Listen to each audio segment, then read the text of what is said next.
Hello. Hey guys. Good evening. All right, we got people coming on. I think we'll just jump in today. I'm trying to work on mic placement, but I'm not very good at that yet, so bear with me. Hey, Teresa. Guys, tell me hi in the chat box. Let's warm up our little chat fingers. Tell me hi. Tell me how you're feeling today. How are you feeling since having, full week since our first workshop? Hey, Nancy. How are you feeling since sort of being immersed in your thoughts for a little while? Now, some of you said you were having a little bit of a tough time. Others of you said that it was really cool to see your thoughts and you actually were able to choose some new thoughts, which is really fun. So let me know how you guys are feeling. We're going to jump in because I'm going to try not to go over this time. Hey, Shelly. Hey, Christina. I'm so glad you guys are here. So as we kind of, okay, Leah says feeling much more calm. That's awesome. Look at that, just 1 week, right? Carol says, Carol from Michigan feeling good. So glad to hear it. Let me know, you guys. We got a bunch of you on here already. Okay, so real quick housekeeping. Thank you so much for watching the replay. Last time I checked, had over 100 views. There's only 48 of you in this workshop, so that shows me that some of you are at least watching, 2-3 times, which is great. That is the whole way that we're going to get to our goal, is by repeating, just keep going, doing this kind of stuff over and over again, just keep learning. Grace says, tough week. I'm with you, Grace. Honestly, these weeks have been a bit more tough for me because I'm preparing this workshop. So I've got a lot of stuff going on in my mind about just pressure, right? Like I want to be able to deliver to you the best workshop I can. And so I feel pressure there. I'm creating thoughts of pressure in my own mind. And we're going to talk a lot about how our thoughts create our results today. Teresa says, gained back 3 pounds during the Labor Day weekend, but still managed not to go off as bad in the past. That's awesome. And that's all we're asking for, right? Just keep getting better and better. We might backtrack sometimes and then we will go forward, which brings me to this, but I'm going to come to this in 1 sec. I just want to say a couple things. First of all, remember, chat is for chatting, for answering my questions, things like that. Q&A on your phone, hitting the Q&A button is for questions to me, specific questions to me that you want me to answer on the workshop. And yeah, okay, so make sure you minimize distractions like we did last time. Make sure you're in a place where, people aren't coming in and out. I got a comment about my cats last week, and I totally know they are distracting. So I actually put them in another room, but funny story, I was trying to put Moo in another room and I couldn't find her anywhere. I came back in here to start the workshop and I heard a little meowing from the closet. So I was able to get her into the other room early enough, but they won't be distracting us this time either. Now, this is going to be a really fun class, you guys, because I am going to take one volunteer to do a set of live coaching. And the type of coaching that we're going to do is going to be like a 30-45 minute session that I would do with the private coaching clients. So it's going to be really fun because you'll see how this works. You'll be able to watch exactly how it works. It's going to be so helpful. And it's going to be sort of I'm going to show you something called the model, which is the basis of everything we're going to be talking about going forward. You'll be able to kind of like get that fly on the wall view of what it would be like to be coached and see someone else's reactions and see how you might react in your own mind, etc. And it's going to be really special for that person that gets coached because they're going to get kind of private coaching with me. It's going to be responsive and interactive and just based on what they're telling me, okay? So that being said, on last week's survey, first of all, thank you to all of you who filled out the survey. I asked for a volunteer to do this live coaching with me today. And as I said, there's 48 of us in the workshop and only 7 people volunteered. So that goes to show you, we got a little fear, we got a little bit going on there. Totally okay. What I want to do, hey, Monica says, I did okay, but not great. That's great. Even if it wasn't that great, no problem. We just move on. We just keep going, right? And hey, Laura. So what I want to do right now, because technically what needs to happen in order for me to bring someone onto camera is that you have to hit the raise hand button. So if you're one of the brave, awesome people that is interested in being coached, please raise your hand right now. And I will call on you in a little bit. I've got a hand raised already. Thank you, Sandra. I'm so glad. Don't just keep raising your hands, guys. Anyone that wants to be coached. And then what I want to do is, those of you who are raising your hand and those of you who are interested in being coaching, put a little note in the Q&A box for me about what you struggle with the most, okay?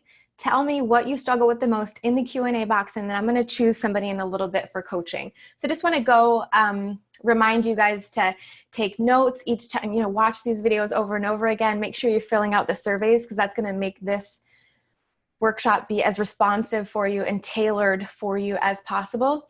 And just keep an open mind, right? As I said last week, you guys are already ahead of the game because you are doing this, because you're actually putting in the time, investing in yourself and doing this kind of thing. That shows me, and it should show you as well, that you love yourself, that you're in this, and you're gonna just keep going and creating positivity in your life as you go forward. This stuff takes practice, right? So let's review a little bit about what happened. What I just want to call out one of the survey responses that I got about last week and see what she said. So she said, I really like the format of the workshop. I really like that there's a structured part and a Q&A part, and I really like the replays. I'm good.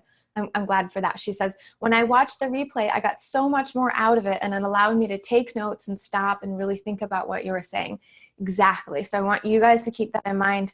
Keep watching the replays. This is the kind of a thing that the more you watch, like the next time you watch, you're going to pick up different things. And the next time you watch, you'll pick up different things based on what's happened in your life and where you are. It's like reading Eat to Live multiple times, right? And then she says, the week 1 homework was awesome, which was to notice our thoughts, whether they were positive and negative, and just think about those. And then she says, I wanted fast food, and I stopped to notice my thoughts and emotions at that moment, and I went home and ate something healthy instead. I'm looking forward to the coming week. So I'm so glad to hear that this is having some great effect on you so far. Now, believe me, the answer to everything is your thoughts. It all comes down to whether or not we're listening to them, whether we're becoming a relationship with them, like becoming friends with them and understanding them, okay? Let's jump in, and I'm going to do a little bit of review really quickly, and then we're going to go into what we're talking about this week, okay? So I want you guys to take out, if you can, take out the notes, get ready, because we're gonna go through this note, go through the notes just like in order like this in just a minute once I've done a little review. So I just want to review a bit of what we talked about last week. Which is kind of that establishing info, like how did we get to this place we're in right now? We talked about the fact that overeating and losing weight are skills, right? They're things that we have to practice. And as it's like a yoga practice, we never get to the finish line, right? We never get perfect. We never get, like it never becomes a complete non-issue. There's always going to be challenges in our life that we have to think about this for. There's going to be a place where we get to our weight loss goals and we really understand how to do it, but challenges will come up and we will have to remember and remind ourselves of what we have to do in order to stay on track. Okay, so don't look at it as a destination, look at it as a journey. So why are we overweight? It's the too much desire, too much hunger thing, right? Which comes from lots of different factors. We talked about the motivational triad last week. And this idea that our brain, our primitive side of our brain, is wired to seek pleasure, avoid pain, and be efficient, right? We talked about our environment and our kind of the biology. So we've got all these food companies creating bad foods that aren't helpful for us. We have chemical systems in our brain, the dopamine that's getting fired at unnatural levels that we have to figure out how to overcome based on conditioning and programming that we've done our whole lives with eating these junk foods and changing our brain chemistry actually, and creating these kinds of patterns for ourselves. And then the last part about it is, the social situations and that sort of a thing as well. The last part of it is emotional discomfort, which, as I said, we're going to be working through this for the rest of the workshop, and why emotional discomfort is the key to the whole thing. Understanding that, being okay with it, becoming comfortable with being uncomfortable, and using this as a practice for the rest of our life to just get better and better at it, okay? We talked about how it's not easy, that discomfort is that currency to our dreams, right? It is the thing that's going to get us to our goals. That's the, not very fun answer to the question. And then that we have the power to do this within ourselves, right? So we talked about accountability versus causal, which we'll talk about again in just a second, but we have the power to do this ourselves. It's all up here, and I'm going to show you how that works. So the 5-part solution, real quick overview, was that we're going to plan ahead for our meals. We're going to stick to the plan and limit exposure to off-plan things, and we're going to manage and allow those urges, which we're going to talk about in this class. This creates more love, more trust, more honesty within ourselves, right? Instead of just disregarding the thoughts that we have and saying, oh, who cares? I'm not going to do that today, or I don't feel like dealing with that. We start to become more honest with ourselves, and we start to see the results of being more honest with ourselves as well, okay? So let me see here. So we do all of that, and when we're getting those results, then all we have to do is just learn how to keep repeating that, right? Because those results are, those actions are going to lead to the results that create weight loss, that create, you know, more peace in the mind in this. And as this is a practice, we just keep going, and it gets easier and better and easier and better as we go. So let's talk a little bit. So I've heard some of the thoughts that some of you guys have had because you've put them in the Facebook group or you've put them in emails to me, which is so awesome. Thank you for doing that. It's great for me. You put them in the surveys as well. It's great for me to have that feedback from you guys because I can see what is helpful for you and what isn't. So I want to just mention really quickly, housekeeping. If you haven't joined the Facebook group, I think there's still like 13 people or something that haven't joined the Facebook group. Maybe you don't use Facebook and that's okay, but this is a great place to be able to commune with the rest of us and talk about things. And if you're not as active in there, please get active in there, right? Because this is the A+ student kind of thing, right? The more you're active in there, the more you're going to get out of this. And I actually have been going in there every day, once or twice a day, and answering questions, so you can get a hold of me that way as well. All right, so let's get going here. I want to talk about exactly what we're going to talk about today, which I got this fancy new board. I don't know if you guys noticed, but I got a fancy new board. It's actually it's a dry erase board, and so I got these easel pads. So I'm going to attempt to use this today and hope that I don't like knock it over or something like that. Okay, good. So I have 3 people who have their hands raised already, and there's some comments in the Q&A section. So this is great, telling me about your struggles, and we can talk about those in the live private coaching, okay? So let's get into the workshop now. So, all right.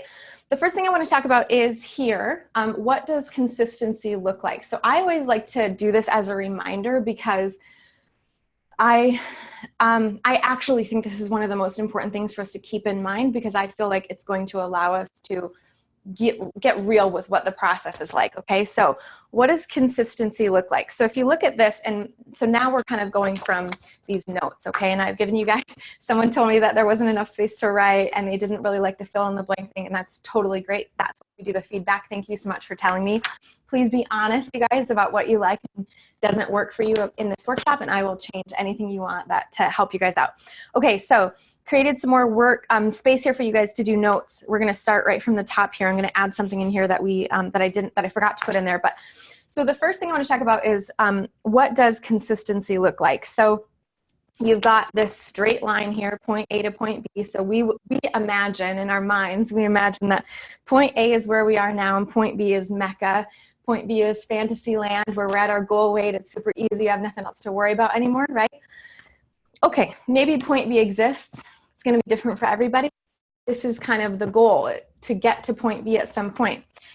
But since we always imagine it like this, like it is the imagining of the journey like this that's actually creating some issue for us. So I want to show you actually what consistency looks like. So you know how they do on graphs, they will take like a little piece of the graph and like blow it up. So I'm going to show you what, so like, let's say this is our life, right? Like, let's say this is age 10 or 15 when we start to become aware of our bodies, and then this is death. And we want to be like, you know, we want to be there now, right? So let's say we're kind of in this area on our journey, or like, this doesn't have to be death, I guess. It's a little morbid. This could be the place where we feel comfortable with our weight and we're feeling better and we're learning more and all that kind of stuff, okay?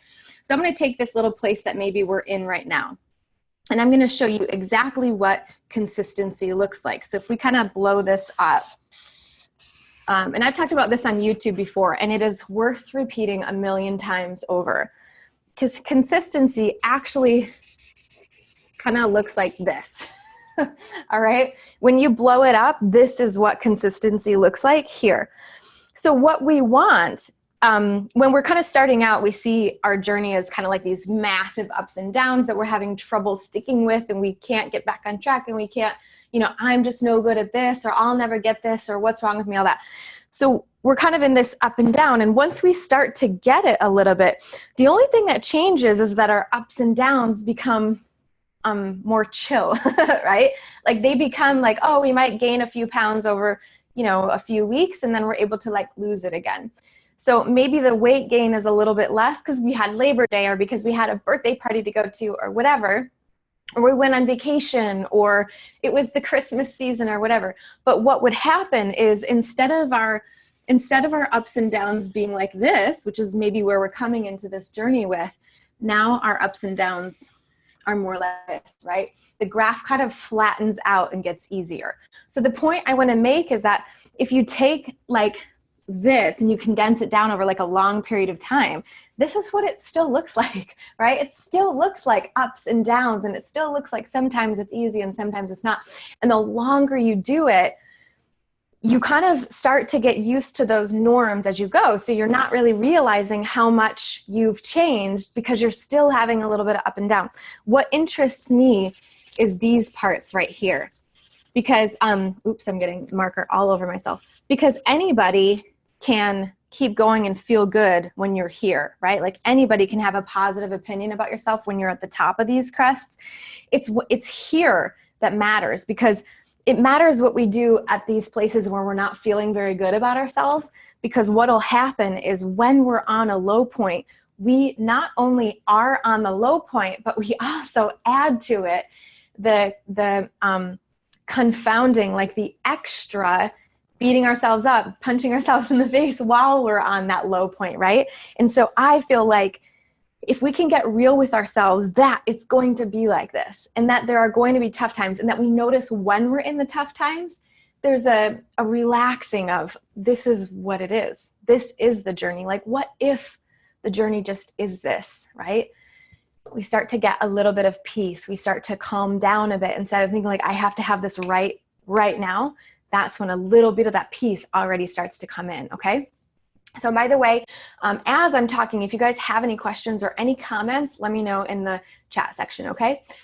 So the thing that I wanted to mention right here, which I didn't put it in, but I remembered that I wanted to talk about it in the beginning of this class, was like a little concept about which voice is real. Okay, no, we're just gonna go through this very briefly, but I think it's worth mentioning, okay?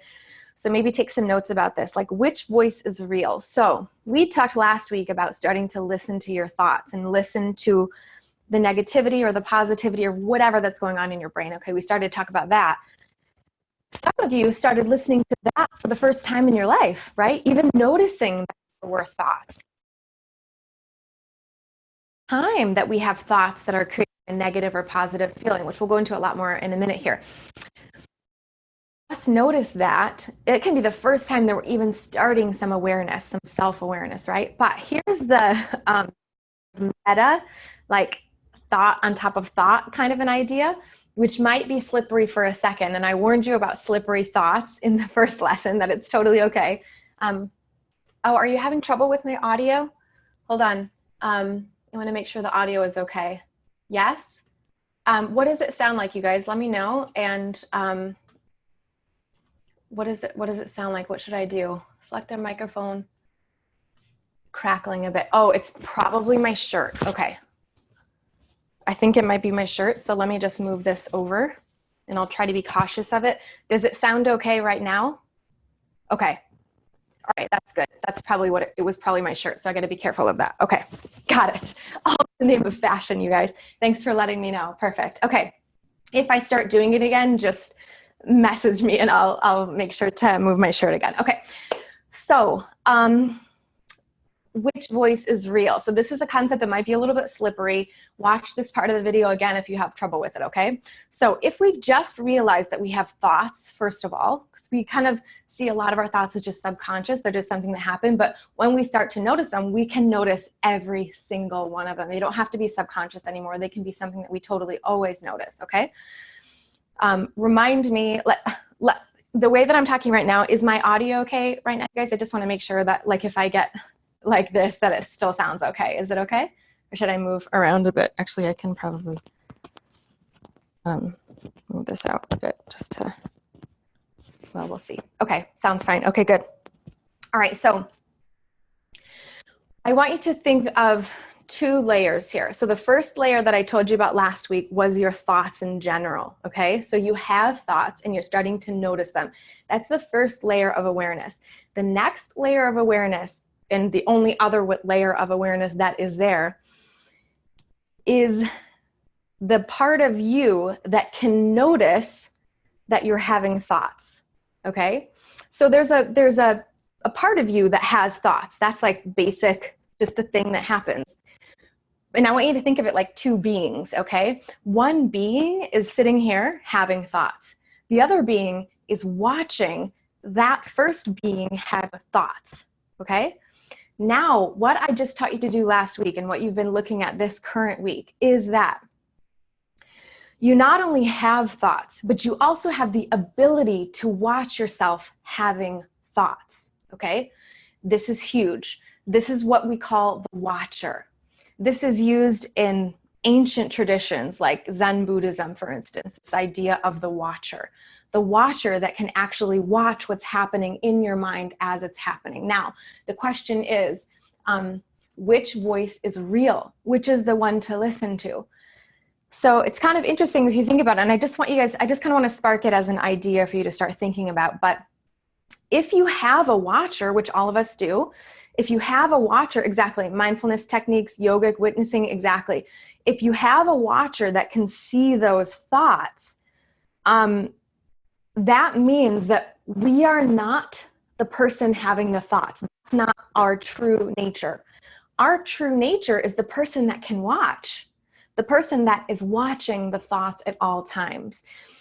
That's freeing in itself if you really think about it, because it means that we don't have to identify as the person who beats ourselves up or has cravings or does well or self-sabotages or whatever. We don't have to identify as that person. We aren't, because we actually are not that person.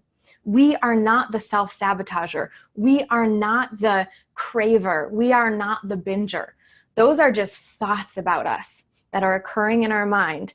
But we are actually the watcher of those thoughts. We are the watcher of the person who's doing those things. And the reason that you know that is because you can see the thoughts occurring as they happen, right? Because if you just were those thoughts, you wouldn't be able to notice them, okay?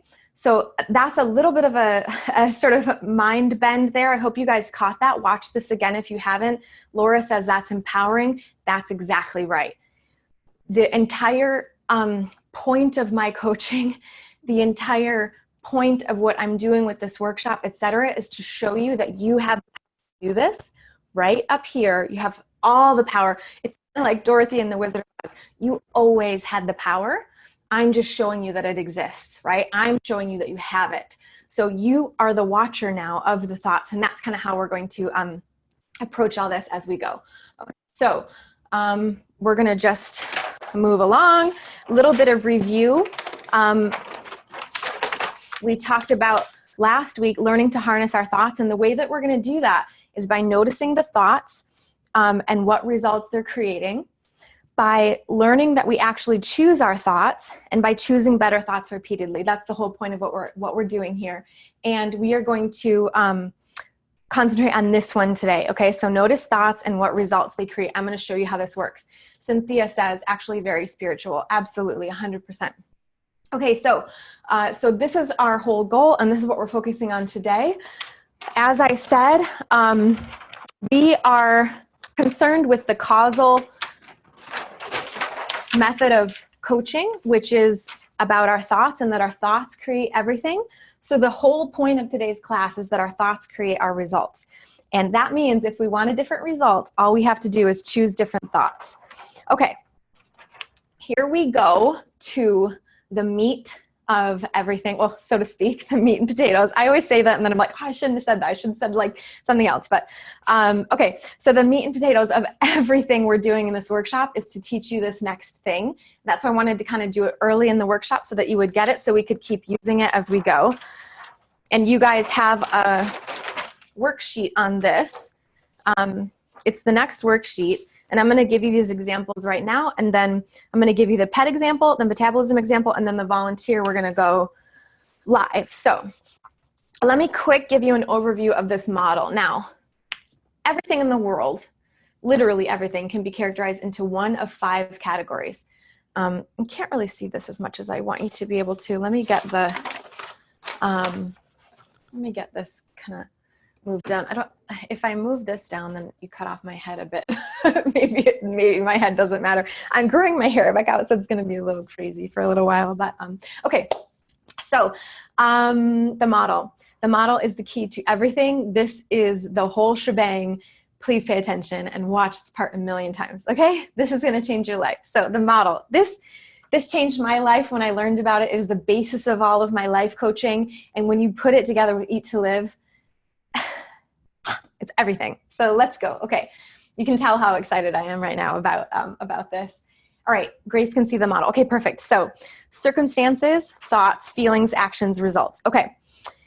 The model, everything can be characterized into one of 5 things. So either circumstances, thoughts, feelings, actions, or results, and they go in this order, okay? So circumstances can trigger thoughts, and thoughts create our feelings, and feelings create our actions, and actions create our results, okay? That's kind of how it generally works. The other thing to note is that our results are always evidence of our thoughts. So if we want to, and we'll get into this more in a sec, but just let me explain it very quickly first.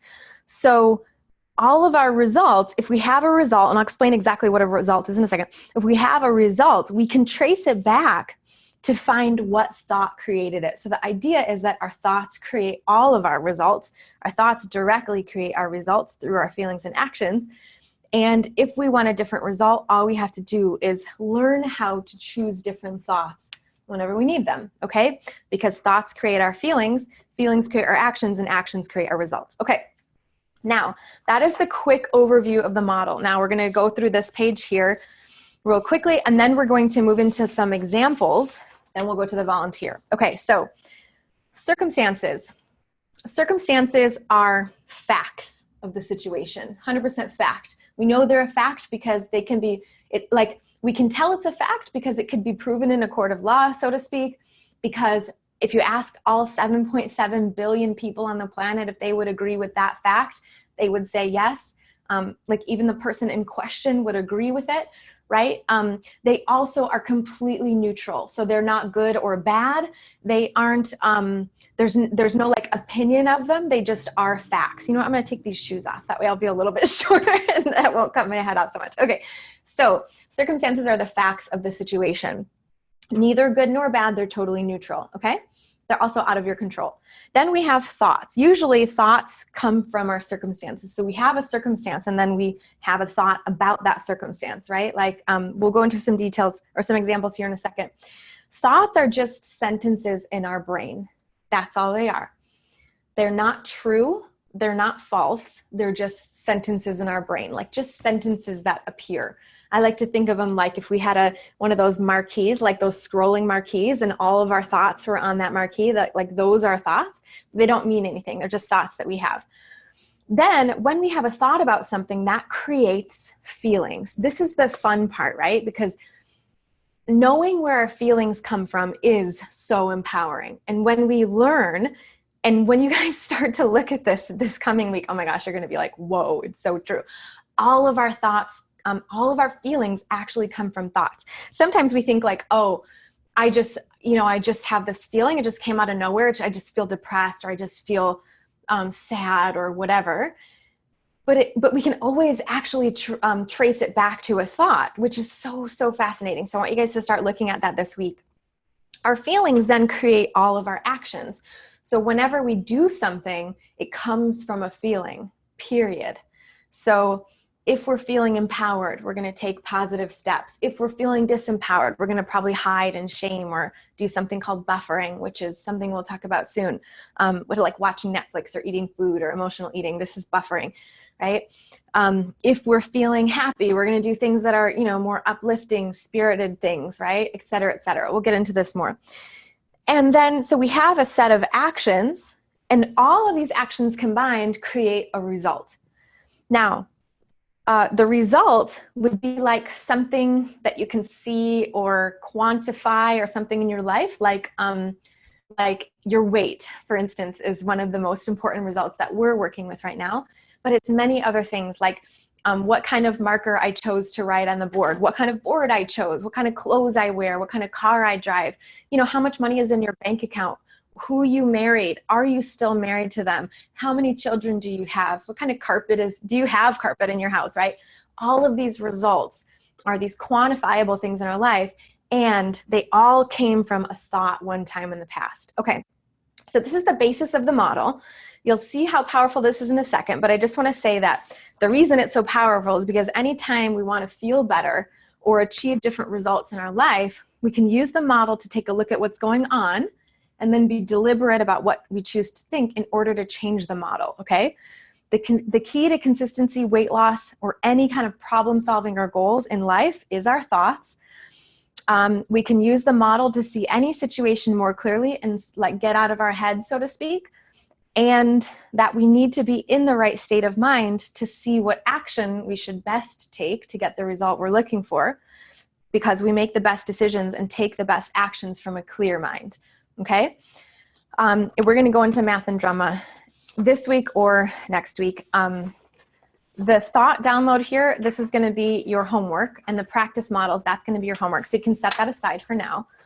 And I want you guys to come to the example model pages. Okay, so we're just going to do this first. We're going to do a couple of models here to show you how this works and how our thoughts are creating our results.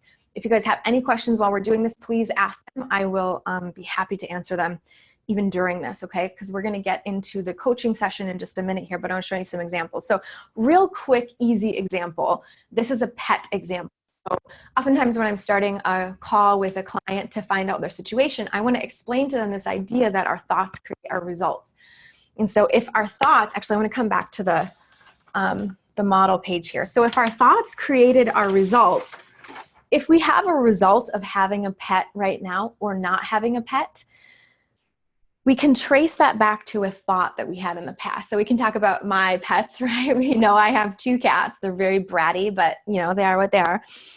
The fact that I have them came from a set of thoughts in the past, which is about 10 years ago. I decided that I worked from home. I wanted to have, companion at home. I was always home and feeling a little lonely. I wanted someone to keep me company. And I wanted to take care of something, right? But I also had some thoughts like, I don't want to have to take it for a walk all the time. I don't want to have to go out with it and interact with it all the time, right? I don't want it to be like bugging me all the time, which that really didn't work out. They do bug me all the time. But those were the thoughts that created the feelings. And so when I think back to what those feelings were created by those thoughts, it was like maternal instinct. It was like, desire for companionship. It created those kinds of warm, fuzzy feelings, right? Which then created actions of checking out cats, going to the shelters, picking one out, petting them, seeing what their behavior was like, getting a litter box, bringing them home, and then having cats, right? And so that was my result. I continued to have thoughts about having the cats, like I still want to take care of them. I don't want to abandon them. I would never rehome them. They are blah, blah, blah. I want to take care of them. And that is continually creating this result in my life of having cats. Now that's a very, very basic example. So let's go to something that is a little bit more mind-blowing, I hope. Okay, so that's kind of how that works basically. But I want to show you what happens with this thought here. This thought right here is my favorite thought to do this with because it is so enlightening. So watch this. So this is what we do when we're looking at a model. We kind of just go CTFAR, circumstances, thoughts, feelings, actions, results. You guys will get really, really familiar with this as we go, okay? Circumstances, facts, create thoughts, create feelings, create actions, lead to results, okay? So if we have a thought, I have a slow metabolism. Here's a thought that we might have, which I have thought a million times, right? We have a thought, I have a slow metabolism. So what is the circumstance of the situation that I'm talking about? It would be weight loss, like weight loss journey.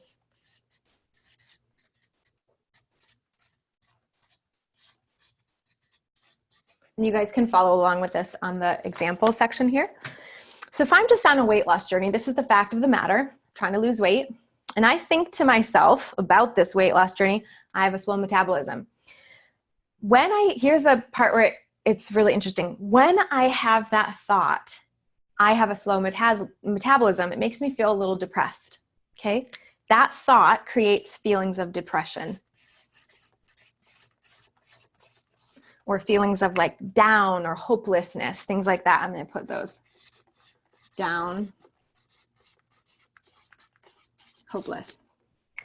When I feel depressed, the actions that I take are snacking, overeating, a whole lot of Netflix, etc. When I act in this way, what do I get? Weight gain.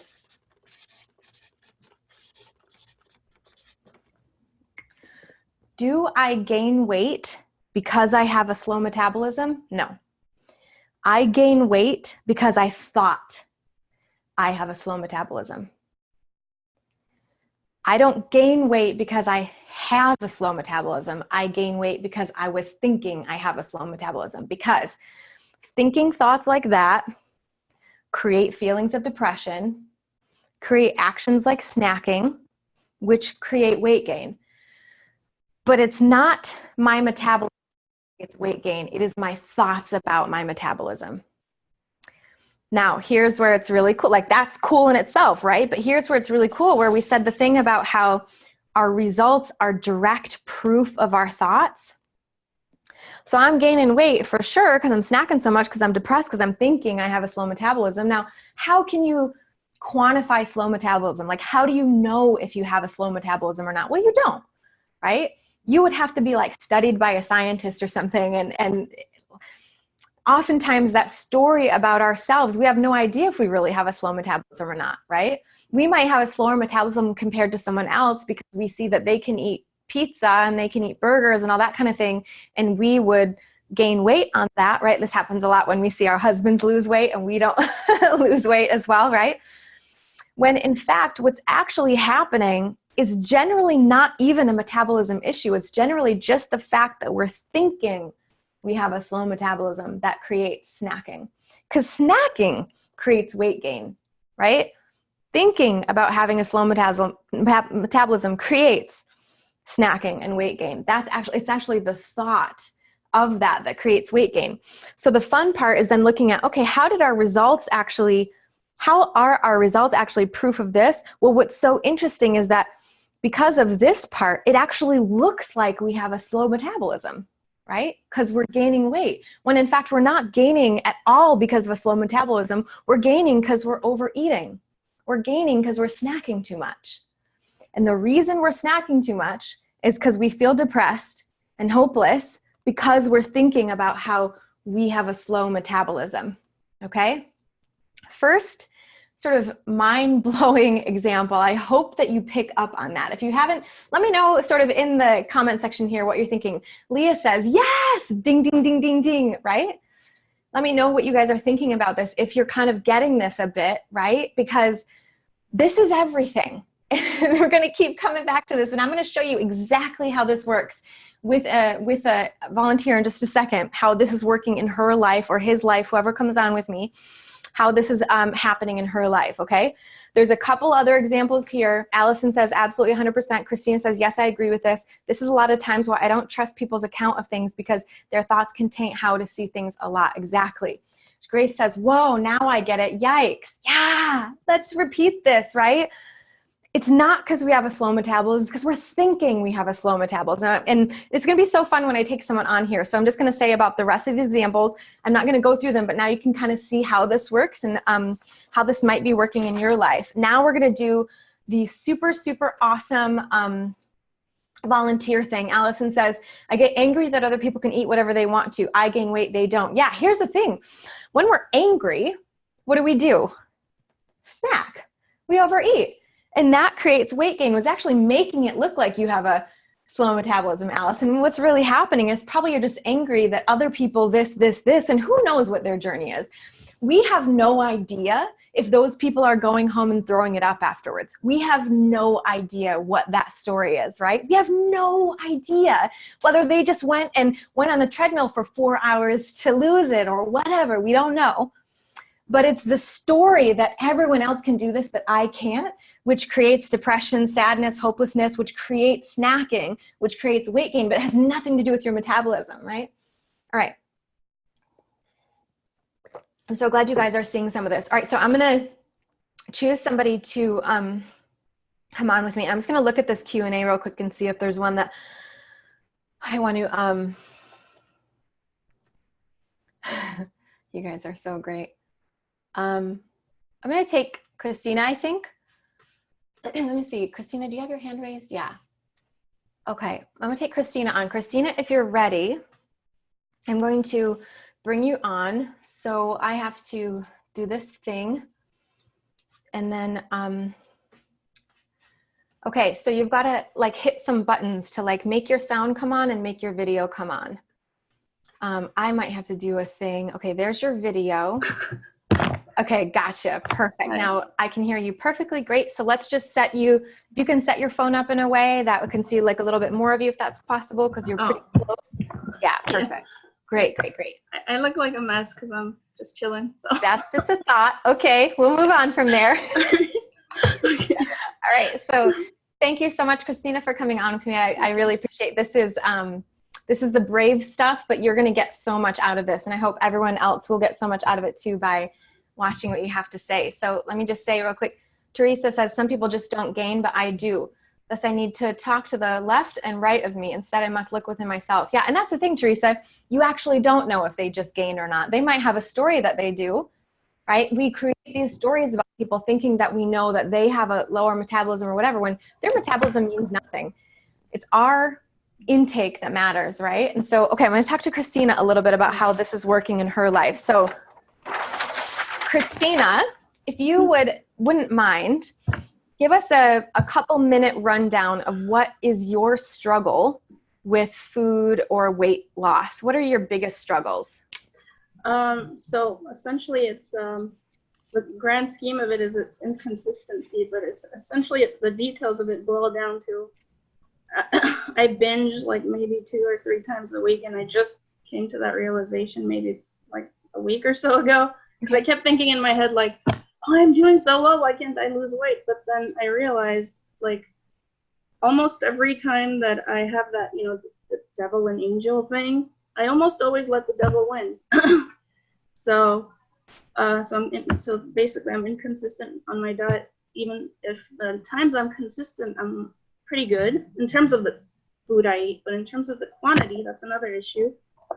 I'm eating way too much quantity. Okay. I'm indulging in things I like more than I, you know, it's gotten better. Obviously now I'm indulging in, say, nice cream versus it used to be cookies and donuts. Mm-hmm. Yeah. But it's still like the same attitude towards the healthier thing, which is to eat until I'm basically can't breathe sometimes. So, so just been like not losing weight for a long time.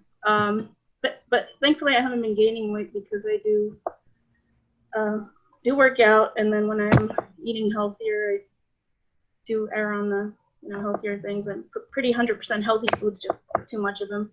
And also I just noticed I have like huge,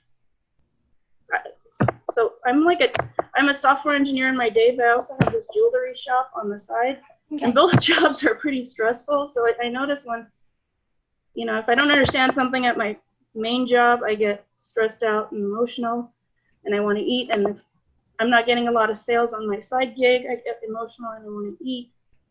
Like, I hate to admit it, but that happened today. I had like a huge amount of cashews. Yeah. So. Okay. Sorry, it's a lot. Yeah. Thank you. That was exactly what I was looking for. I want to just, if I could do like the round of applause with everybody, that'd be so cool. Like if we could hear the round of applause. I know Allison said, same girl, you're not alone, right? And I bet you anything, everyone watching this video has so many of the same struggles with you and can really relate So thank you so much for sharing that, because that's super vulnerable stuff. Yeah. And it's going to be really helpful for us. So let me show you.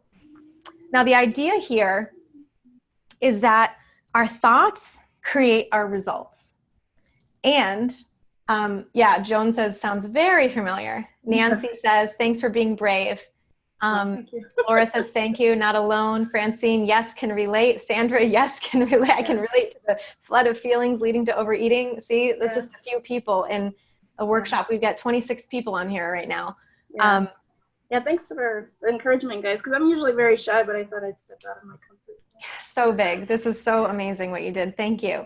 Thank you. So now let's break it down. Now let's show how your thoughts are creating your results.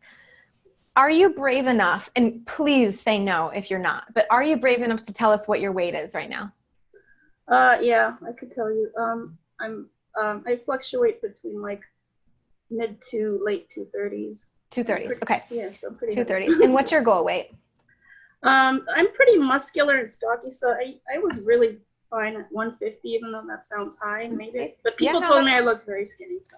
Yeah, whatever your goal is. So we're going to say if it's 80 pounds, something like that, right? Yeah. Okay. Thank you so much for being brave and saying that too. Let's first look at that. Okay. Let's see what that is. So I'm going to put this, and I'll explain why. I'm going to put this in the C line, the circumstance line.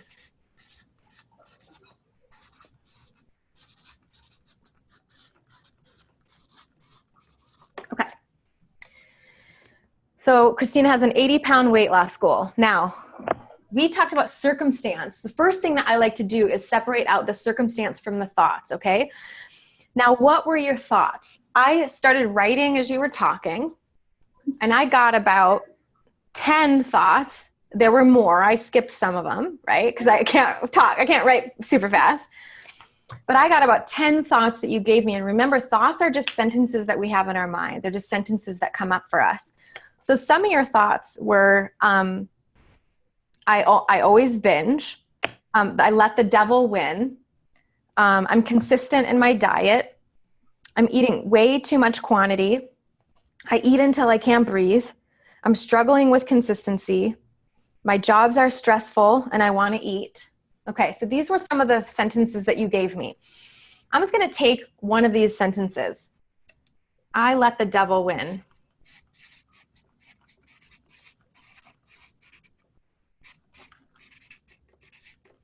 Okay, this is one of your thoughts.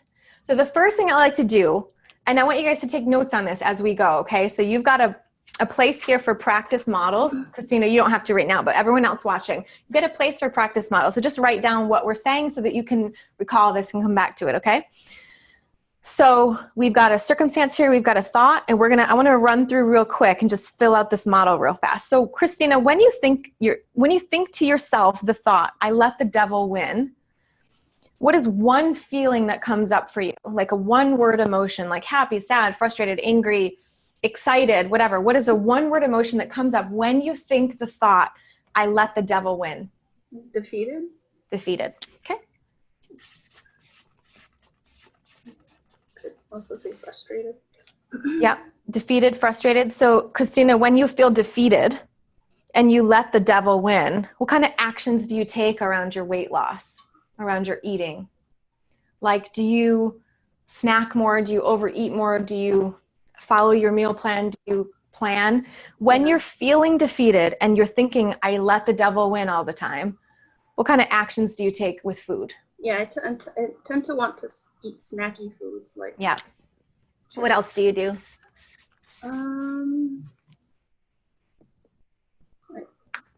Overeat? Oh yeah, definitely overeat. Yeah, overeat. Yeah,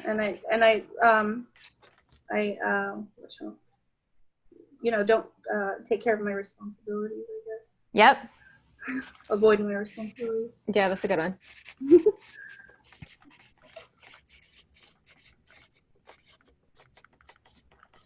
Okay. So just as a side note, you guys, we're going to come back to this later, but this is called buffering. Buffering is something that we do when we're trying to avoid the pain of something else. So when we want to avoid the pain of not snacking, or we want to avoid the pain of feeling like, we don't have this thing down or we're failing or whatever, we want to avoid that pain, we snack, we overeat, and that is buffering. We're going to come back to that in a future lesson, but just so you kind of get this idea of what buffering is, okay? So if I were to refer to this as buffering, you would know what I mean. Like you're hiding, you're eating the food, you're snacking, you're not dealing with the pain of feeling defeated, stuff like that, okay? Christina, when you do these things, when you snack and you overeat because you're feeling defeated and because you're thinking this thought, I let the devil win, what kind of results do you get with your weight loss? None. Yep. And maybe even weight gain, right? Right. Yes. Yeah. Yeah, I tend to gain and lose the same, like 3 to 5 pounds. Yeah. Yeah. Okay. So here's the fun part. Here's where we're going to go into this and show how your thoughts are creating your results. We're going to start by separating out the difference between circumstances and thoughts, okay? So circumstances, as I said, are the facts of the matter. Everyone would agree they're a fact, and importantly, they're totally neutral. They are neither good nor bad, okay? So the circumstances that you have an 80-pound weight loss goal, I'm guessing that when you think about your 80-pound weight loss goal, it doesn't feel very neutral to you, right? No. Feels Yeah, heavy and overwhelming, right? Right. Okay, but an 80-pound weight loss goal is actually neutral. So let me tell you why. So if I were to ask a 500-pound woman about an 80-pound weight loss goal, what would she say? Like if she found out that your goal was 80 pounds, what would she say about that? You're lucky. Yeah. Man, I wish I only had 80 pounds to lose, right? Yeah. Right. You might be looking to lose 450 pounds. Right. Right? So your thought about this being a bad thing, it's just a thought, just a sentence in your mind, not true, not false, totally neutral. You are just on an 80-pound weight loss journey. Here's another way to look at it. I like to say, all right, if we were in a shopping mall and suddenly there was some weird decree where everyone in the world had to wear a t-shirt with their weight loss goal on it, right? And you're walking around a mall and you see 50 strangers with a weight loss goal on it. After a while of seeing these t-shirts, they're not going to mean anything to you, right? You're going to be like, oh, that person wants to lose 25. Oh, that person wants to gain 10. Oh, that person's wants to lose 90, right? After you see enough of these t-shirts, what will it feel like to see them? Will it even affect you anymore after a while? Yeah, neutral. Yeah, No. Totally neutral. Right. So that's why this is a circumstance, totally neutral. Everyone in the world would agree that this is completely neutral, okay? Mm-hmm. But the problem then comes when we convert from circumstance to thought. So what happens is you take the thought, I let the devil win. You have a lot of other thoughts too, right? I'm inconsistent. I eat way too much. I eat till I can't breathe. I struggle with consistency. When my job is stressful, I want to eat, right? We have a lot of thoughts about that journey.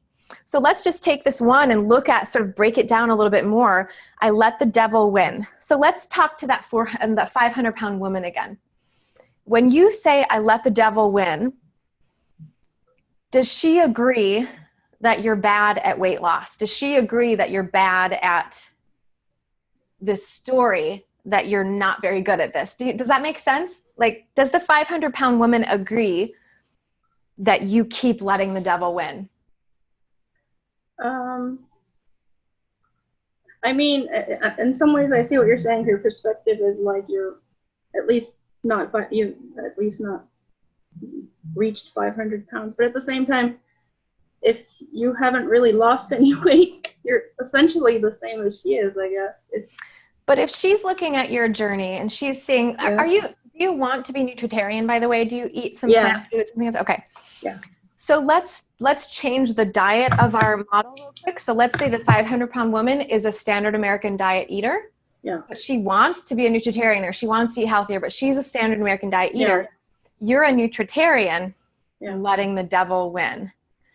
Does she see your journey as always letting the devil win? Yeah.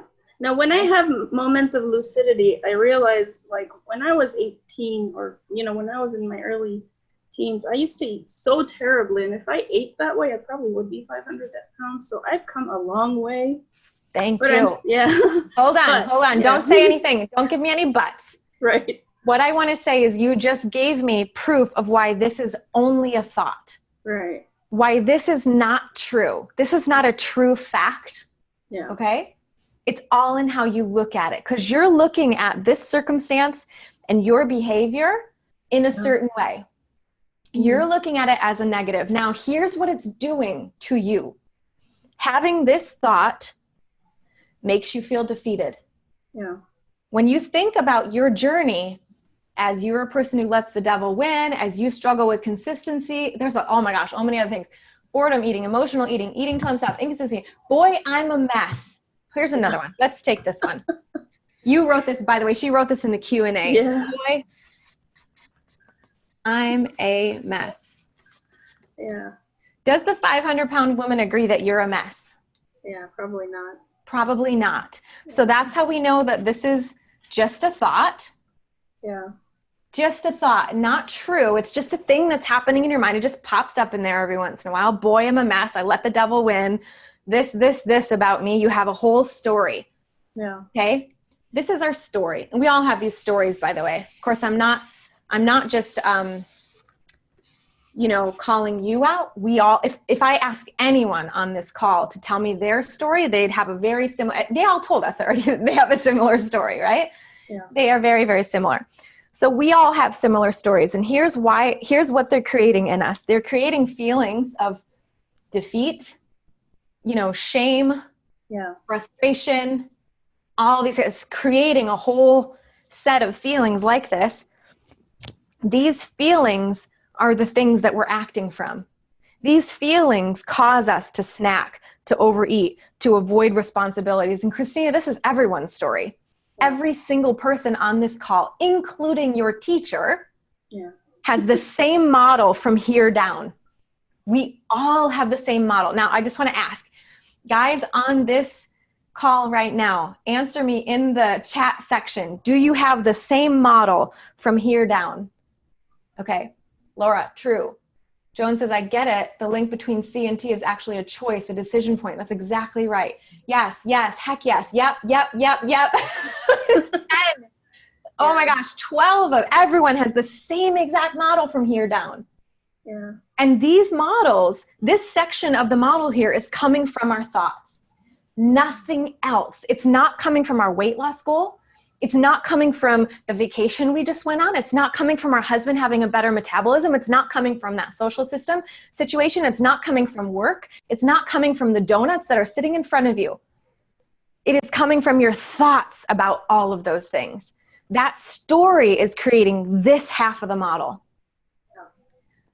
Okay, so now we can see that we are taking circumstances that are totally factual. We are creating stories about them. Like you got a big story. I could ask you, and you'd probably talk about this for hours about how this has always been a problem for you, and this and this and this, right? Right. All we did was break down 2 sentences in your head. Yeah. Now, I said in the marketing of this workshop, which is some facts that I found out, some statistics, that we have 30 to 60,000 thoughts per day. Yeah. 30 to 60,000 of these. Mm-hmm. And 55 to 60% of them are negative and about the past. Yeah. That means we looked at 2 sentences today. That means you've got 22,998 more every day that are creating this. Okay, this is what I want to show you first. This is the model. So Teresa says, yes, my negative self-talk is creating wrong thoughts. Yep, thought errors is what we call them. Sandra says, yes, I feel Christina is better off than I because she never mentioned struggling with bulimia or anorexia. Look at that. Someone else is even creating a story about their own thing, that it's worse, which is in turn going to make you, Sandra, feel a whole lot worse, right? That's compounding more. It's not the bulimia or the anorexia that's creating that for you, Sandra. It's the thoughts about your past bulimia or anorexia that are creating that for you, right?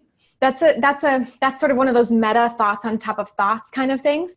But here you are having and I just want to say real quick, guys, I don't mean story in a patronizing way. Like I don't value what you're saying, because I 100% do, 150% do. So I'm not minimizing the past bulimia or anorexia, Sandra. I want to make that point.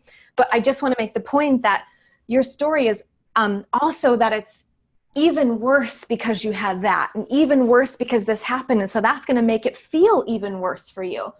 That's compounding and compounding. And we do that to ourselves all the time. Like a lot of stories that we have, for instance, I used to be married to a guy who every single night he would come home, his dinner, and he was one of these guys that, so he worked a really physical job. So he burned calories all day long. He'd come home and he'd eat popcorn and ice cream for dinner almost every night.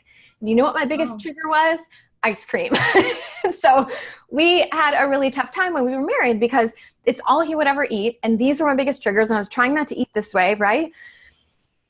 My story about his ice cream eating, or my story about his popcorn eating, or whatever, that he wasn't eating healthy and was triggering me, that was the thing that was holding me back for so long, right? That was making me feel like I couldn't win. But I just put him up here in the circumstance line. That's just a fact. He's just going to have ice cream around. It's just what it is. It doesn't mean anything. It's just what it is. And all of our stories, all of the actual facts of our situations, when we make up stories about them like this, we're creating 23,000 thoughts worth of negativity. Of course, we're going to have a tough time, right? So then how do we change this? Okay. So that's kind of the intro to the model here. And it's 6 my time now. So I know the thought in all of your minds is, but how do I change this story, right? Like, how do I fix this? So first I want to say thank you so much to Christina. I'm going to shut off your video here and come back. I just thank you so much, Christina. I really appreciate that. Thank you.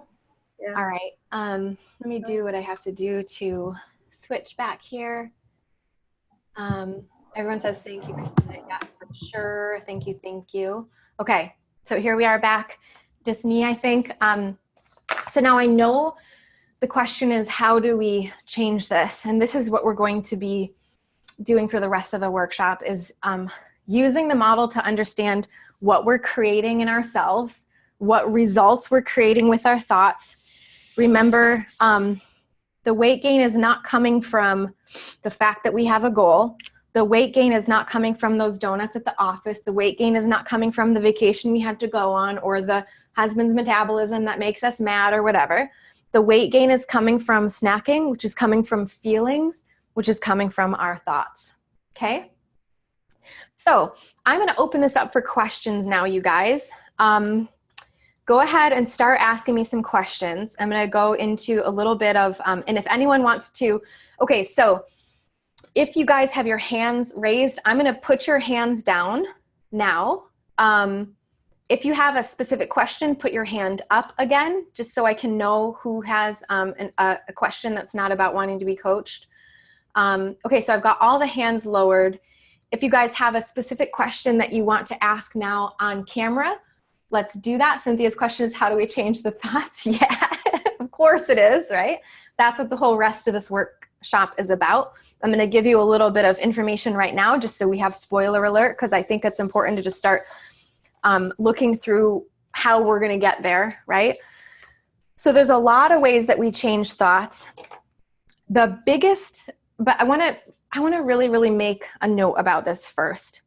Before I explain how to change thoughts, I want you to understand that what we just did today by learning the model is the first step to changing our thoughts, okay? Learning this issue, learning that we do this, is actually the first step. So now that you know that your thoughts are creating your results, and this is interesting too, because if we look at this and we said like our results are proof of our thoughts, or they're evidence of our thoughts, we can look at this and go, all right, well, I'm having no results and weight gain. The devil is truly winning, right? So we are proving that we're powerless. We are proving that we're a mess because of our weight gain and because of our actions and our feelings. We're actually proving this to be true. When all this is a thought, it doesn't have to be our reality. And in fact, it shouldn't be our reality. We don't have to operate from that, right? the idea is that when we have this whole story, and, you know, if I talk to Christina for a few hours, I could come up with 1,000 of those thoughts that she has on a daily basis that keep getting recycled and keep turning into new thoughts. The first thing that we have to do is we have to actually see this happening in action. We have to actually watch how this is creating these results in our life, right? It is the thoughts that create the results, nothing else, not our circumstances. So the first thing I want you guys to do, so I'm keeping this open for questions. Grace has a question here. Will this be a constant fight with our primitive self? Let me get into that 1 second. Keep asking questions, guys. We got another 25 minutes. And if we don't have any more, I'll try to just give you some more stuff right now. But if someone can raise their hand, if you have any specific questions that I can answer on camera, that would be super great. So what I want you to do for homework, okay, is, we got one question, that's great. Okay, what I want you to do for homework is take, hold on, let me get these 2 papers here. So these were in your notes for this week. Now this one, the thought download, you don't have to print this out, but because you can just use a notebook or something like that. This is a thing that I want you to start doing from now on. I want you to start doing thought downloads from now on. Here's what that means. A thought download is basically a journal entry. So what I would like for you to do is whenever you're struggling or first thing in the morning, I want you to do a thought download. That means just writing everything that's in your mind without judgment. Don't try to correct something or try to write what you think you should be thinking or anything like that. Just write what you're thinking. So if I were to do a thought download today, first thing in the morning, it would go something like this. I woke up worried about the workshop and how much I have to get done. Oh my gosh, is she gonna wake up before I get the first work done? Because I wanted to do some work in the morning before she woke up. So is she gonna wake up? Oh my gosh, I'm worried I'm not gonna have enough time to get this one project done I wanted to get done before she wakes up. Should I spend the full day with her, or I really have a lot to do? Should I do all those things? Should I put her in daycare today because I'm so overwhelmed? No, I really should spend time with her. I haven't been spending enough time with the amount of time I want to spend with her. Am I going to overeat today? I hope not. I hope that I can really hold on to this and, you know, do well and whatever. I hope that I don't let stress get to me. I hope that I blah, blah, blah. You guys can see how this is going. And this would be just for the first minute and a half after I woke up. Those would be the thoughts I had first minute and a half. If you heard the rest of my day's worth of thoughts, oh my gosh, you guys, there's beating up, there's there's doubting, there's thinking I can't do anything right. There's all these kinds of things. What's wrong with me? Why can't I get this right? Blah, blah, blah. So many different things, right? There are so many things that go through my mind just as they go through yours. As I said, on average, 23,000 thoughts per day that are negative or about the past. So we just keep recycling those thoughts, all right? So the first thing I want you to do is do a real serious thought download. Like it's one of those brain dumps where you just put everything you can on the paper without judgment. All the things get all the way down to the bottom of the page. If you need more, keep writing, go on the back, right? Then what I want you to do is I want you to do some practice models, okay? And you can make a copy of this or whatever and do as many as you want. Just take one of those thoughts. It doesn't matter which one it is. And that's really important. It doesn't matter. It doesn't have to be the worst one or anything like that. It doesn't matter which one it is. And I want you to try to do a practice model. Now this might be hard at first, okay? But the thing to keep in mind is that you have to always stick with the thought that you are looking at. So you have to say, you have to keep going back to this thought. So what feeling am I having when I'm thinking this? What actions am I taking when I'm feeling this way because I'm thinking this? What results do I get when I take these actions because I'm feeling defeated because I thought this, right? You always have to go back to this particular thought so you can see what results it's creating. If Christina was having a thought like, boy, I'm a mess, and then we ended up with a result like weight loss, it doesn't add up, so I know that's not correct, right? If it's a negative thought and a positive result, you didn't do the model right, okay? Negative thoughts will always lead to negative feelings, always. They always do that. When we have negative feelings, we almost always act in negative ways. We do things that are buffering or do things that aren't so good. When we get good at this, and you guys will learn more about this later, when we get good, just because we're feeling something doesn't mean we have to act that way. But what we're doing is actually changing our thought first and then acting a different way. The model always works, always 100% of the time, always works in line like this. It always will lead to negative thought, negative actions, and then a negative result, or a positive thought, positive feelings, positive actions, positive result. It will always be like that. And you know, if it doesn't add up, it's because you switched thoughts in the middle of it, okay? So I want you to take 1, 2, or 3 of your thoughts and do some practice models on it. And I want you to see what it's doing to you. I want you to see that it's actually creating your results. When you think that you're the type of person that just keeps letting the devil win, when you think, man, I'm a mess, that's creating weight gain. And I want you guys to see that, okay? So Sandra says, I'm so scared to hear my own thoughts. This is truly the root of my issue. Thanks, Sherry. You're welcome. I know it is, right? That's why I'm doing the workshop. I'm so excited. And that's why I was so excited to put this workshop on for you, because I know this is it. And I'm hoping that you guys who are watching this can see that this is actually the issue. Now, here's the thing.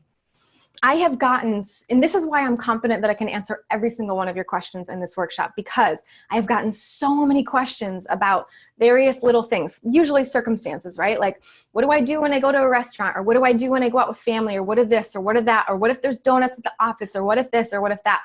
Or I'm not very good at prepping.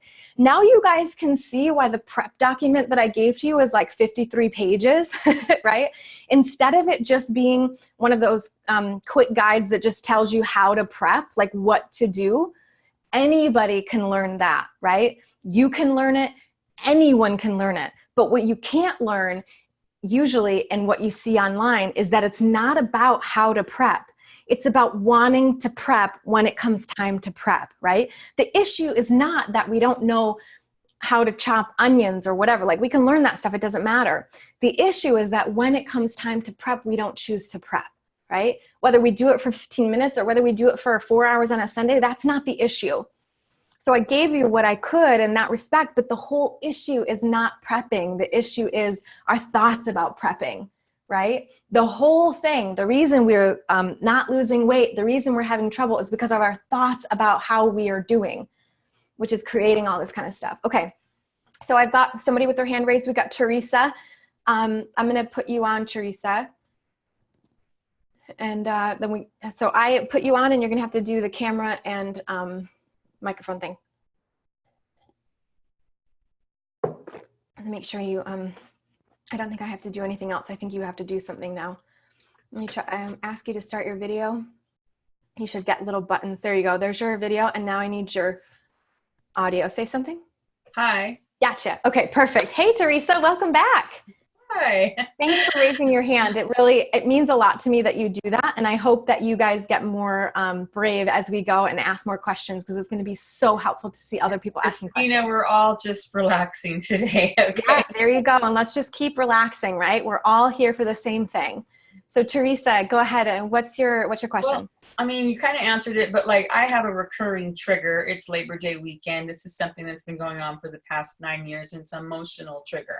Okay. So, I'm getting better, but I'm thinking, okay, how do I combat that? Because I've already kind of had the thought, and doing this workshop that we've been doing right now, I was writing down my thoughts, my circumstances. Okay, so the circumstance is that it is the 9-year anniversary that my husband got sick and passed away. Yeah. Okay. That's unchangeable. That's a fact. Okay. And my thoughts behind that is, I always get really depressed, really upset, and I kind of remember what I do every year, and then I repeat it, even though I don't want to do it. This year is a little better. I went out of town, blah, blah, blah, but while I was out of town, I was having those thoughts because I'm seeing everyone with spouses or whatever. Yeah. Yeah. So let's look at the model on this, okay? And by the way, from now on, I want you guys to understand that I am not skipping over the gravity of this, because I understand we all have things like this, right? So my heart goes out to you. But as a coach, let's look at this and see what this is creating in your life right now, okay? Mm-hmm. So anytime you guys bring up a trigger for you or an emotional thing, I'm not dismissing it, okay? We're just looking at it from a coach perspective. So you've got a thought here. I have an emotional trigger I keep repeating. When you think the thought, Teresa, I have an emotional trigger I keep repeating, how do you feel? One word emotion. I feel sad about it. Okay. When you feel sad, what kind of actions do you take around?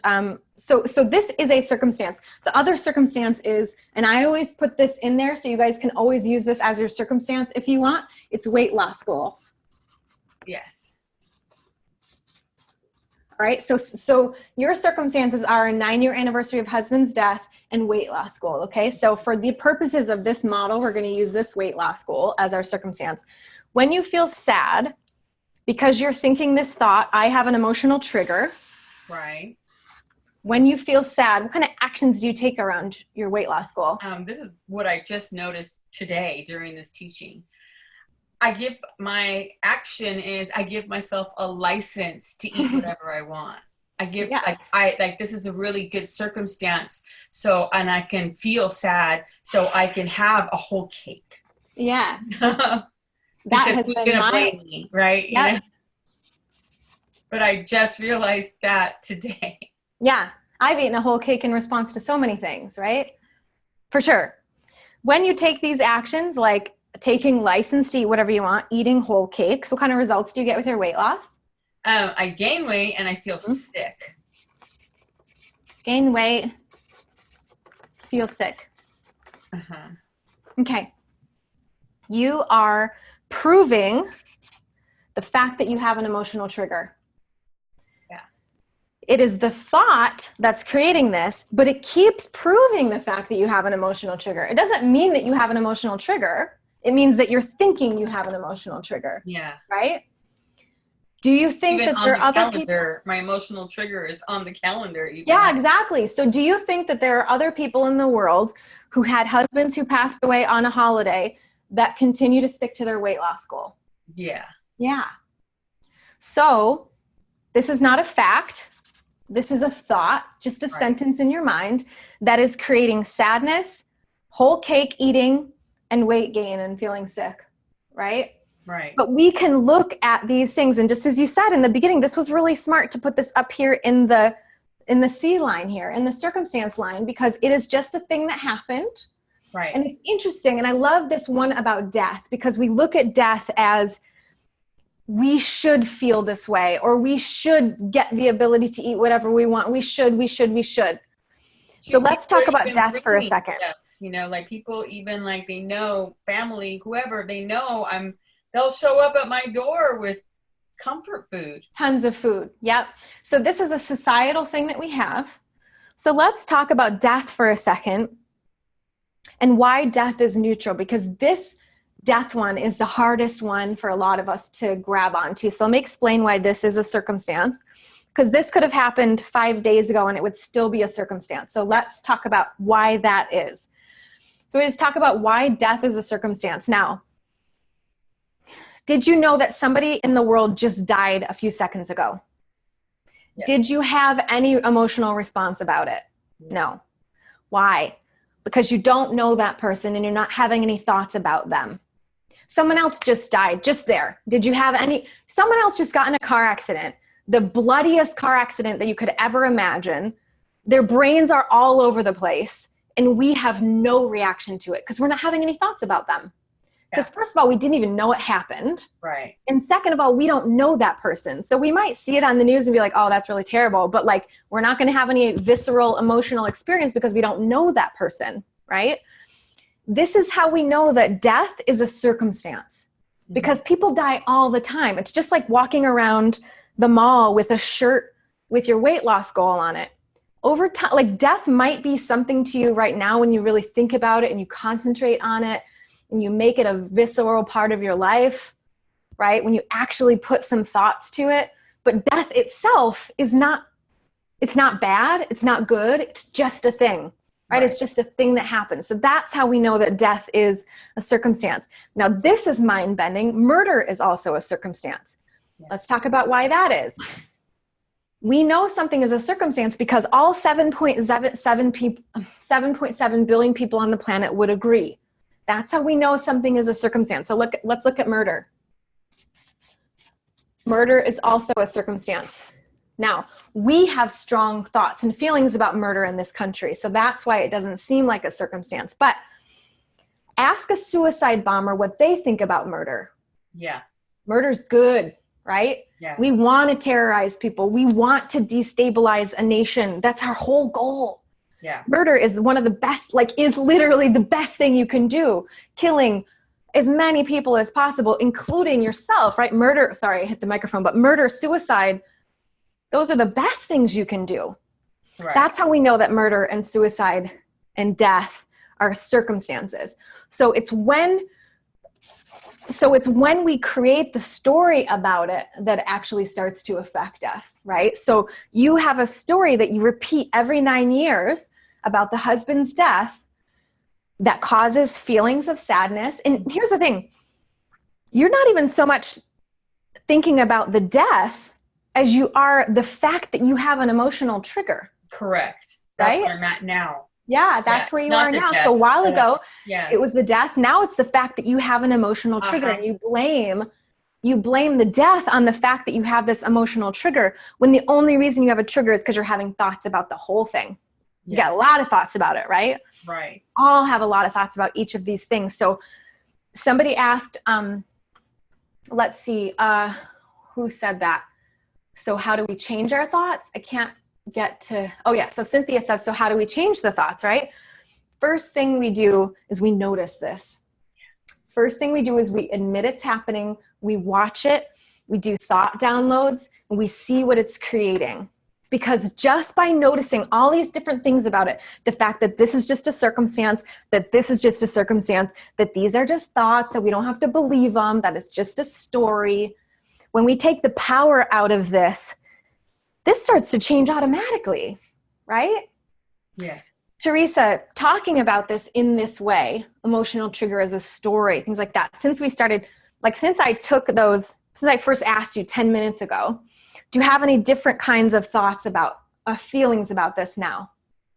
Well, yeah, because when I finally got to realizing, just as we're doing this class, as I was realizing that like you said, it's not even about the death anymore. It's my focus is a fearful focus about the trigger. Yes. And so now that I realize it's fear, it's not even sadness anymore.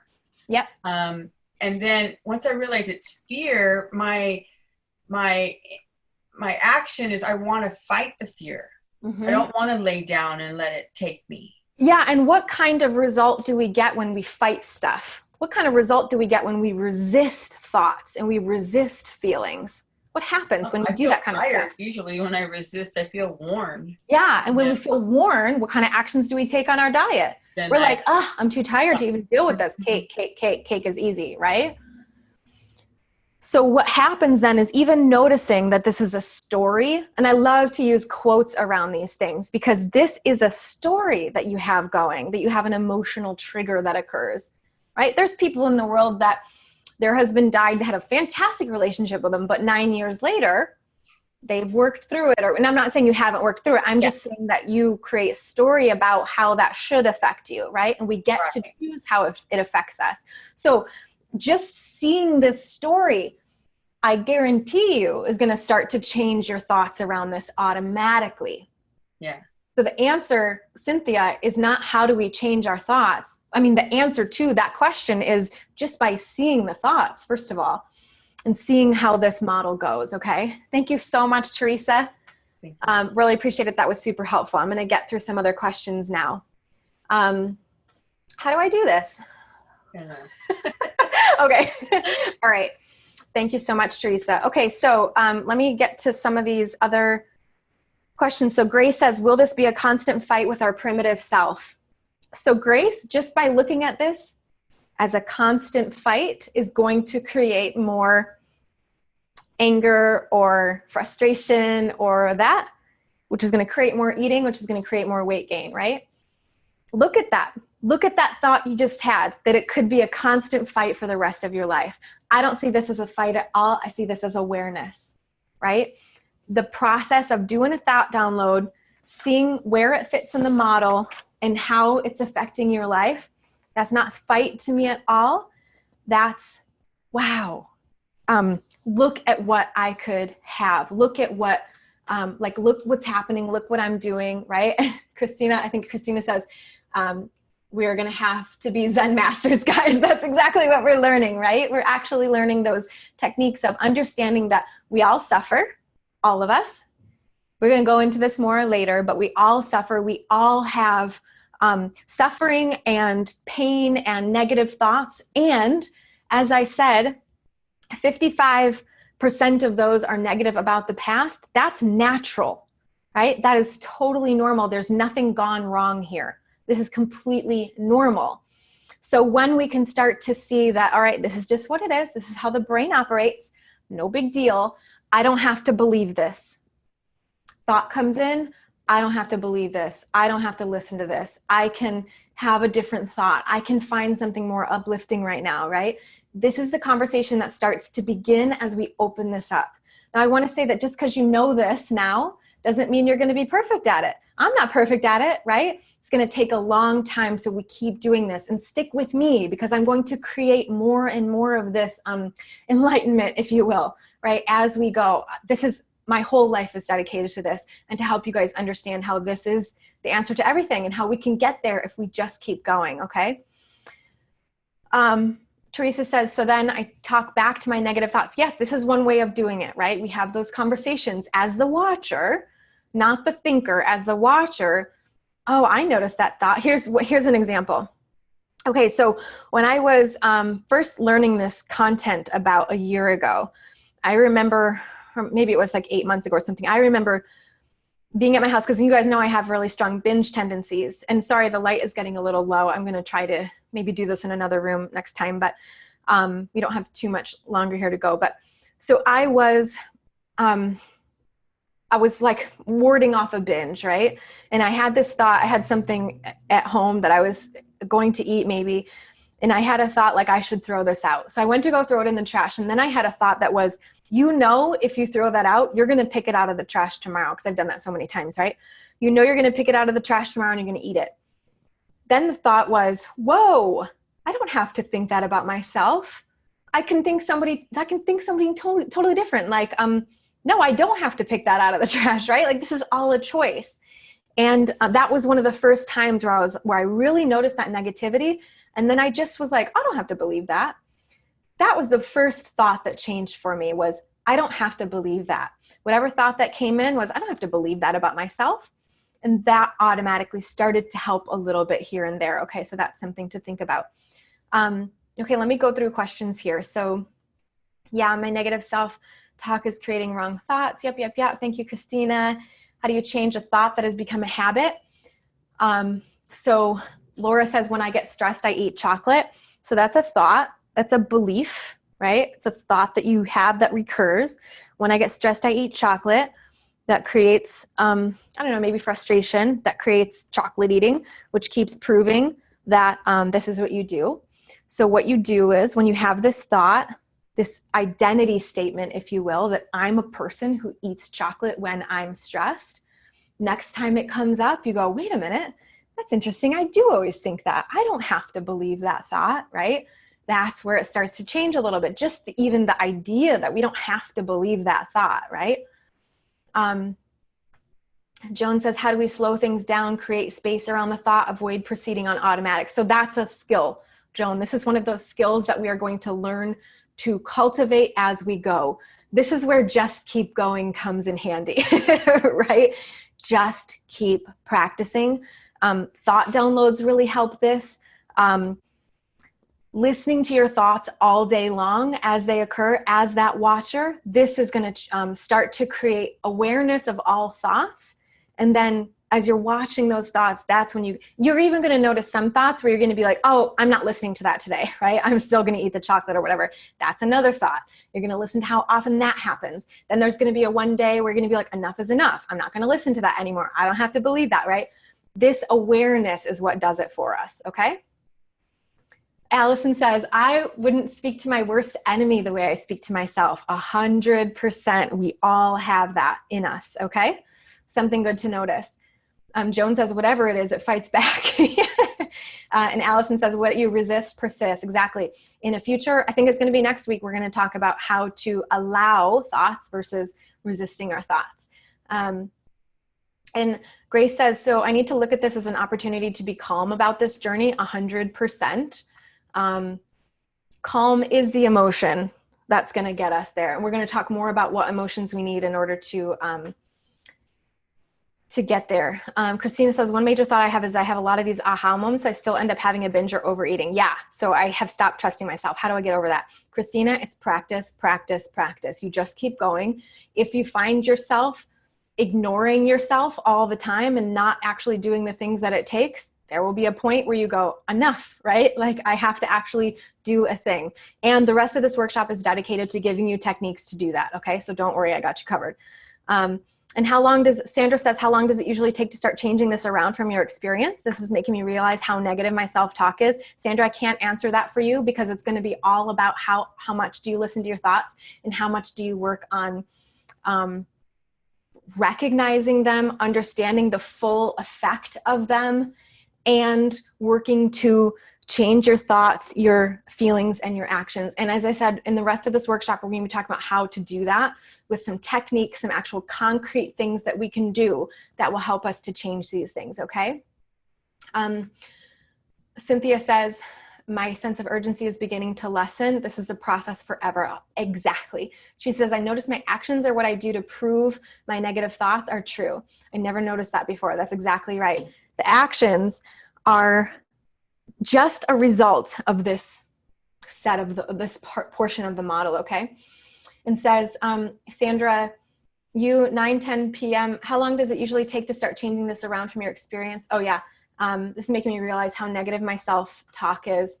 3 noisy kiddos, so I don't hear my thoughts a lot. Yeah, for sure. Of course, if you have other things that are making it difficult for you to hear your own thoughts, it's going to be a little bit more difficult. That's why thought downloads are so important. And that's why I want you guys to start doing this. Because as you start doing this, just journaling, just basic journaling, right? As you start doing this, you hear your thoughts and you get better and better at listening to them, being able to put them to paper. Don't try to change them as you're doing a thought download. Just have the thoughts, just accept them as they are, put them down, and then you can start to put them into models, okay? So your homework for this week, I got through all the questions today. I got one more hand up. Okay, I don't want to go over, but I'm happy to if you guys don't mind. I did get one comment last week on someone who wasn't happy that I went over. So just let me know in the comment section if you guys are okay with me answering Sandra's question real quick. If that's okay with you, we'll go over just a little bit. Teresa can go over, okay? Fine with Christina, Laura, okay. So whoever can't stay, totally understand, no problem. You can watch the rest of this later. And just like last week, you guys, I'm going to send you out the recording. I'm going to send you out a survey. So please fill out the survey again with any other questions. Otherwise, I'm just going to proceed through my lesson plan, the kind of the way I have it, and we'll proceed. And I'm so sorry that my my video is getting so dark. I tried to use some lighting, but it looks really, really crappy. So I'm going to try to do this in a different room, maybe next week. Okay, so Sandra, I'm going to bring you onto camera now. So I just hit the button. So you should have something that says, put your camera on or something like that. I'm going to ask you to start your video and you should be able to hit, oh, Cynthia says my screen looks fine. Okay, good. That's good to hear. Sandra, hey, I can say something. Okay, I can't hear you yet. Let me unmute you. There you are. Okay. Okay, good. Hey, Sandra, thank you so much for coming on today. I appreciate it. Thank you. Yes, yeah. I'm the one with the 3 noisy kids who can't hear. Got it. Yeah. So what's your question? So I had a question. So this is a complicated one. So growing up, my parents divorced, but my side of the family, my mom and my sister who I lived with, they were always overweight. And my father, without, really, I think thinking about it, would really trash talk them for being overweight. Okay. So I feel like he hijacked my thoughts. Okay. So the thoughts that I keep having and I hear as I'm now older and struggling with my own weight loss journey is these horrible thoughts that I don't think any child should have heard as it is, but I can't stop it because it's been so many decades already of, you get what I'm saying? So it's kind of, so just all the, I don't even want to even speak the kind of stuff that he would say. Sure. So how do I get away from that? And that has led to disordered eating from very young, just from that fear of, you know, ever being criticized. Okay. So I almost feel like I've never been able to own this journey. It got hijacked very young. Does this make sense? Yeah, just taking notes real quick. Okay. I've been here in tears, like hearing your class. So thank you. I love you. Oh, I love you. I get emotional thinking about what I can do for you guys because I know what this has done for me with all these years. So thank you for letting me know that. Let's do a model for you, okay? Let's see where this is taking you. So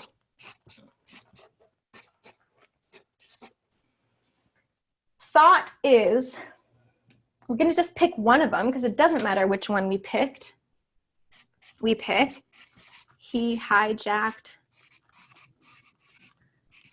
my thoughts. When you think the thought, he hijacked my thoughts, how do you feel? Powerless. Powerless. Good.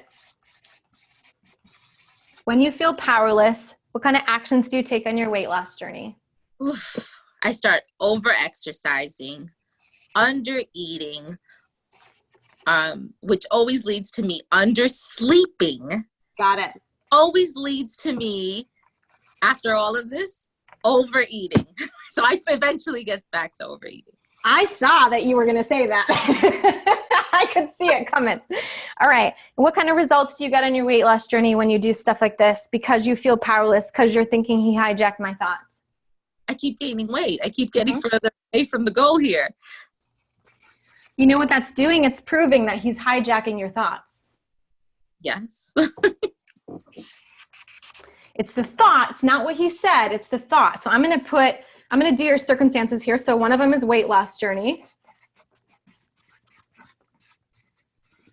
The other one is father said words.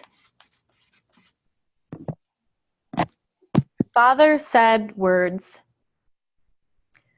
So I've always had self-love issues. Yeah.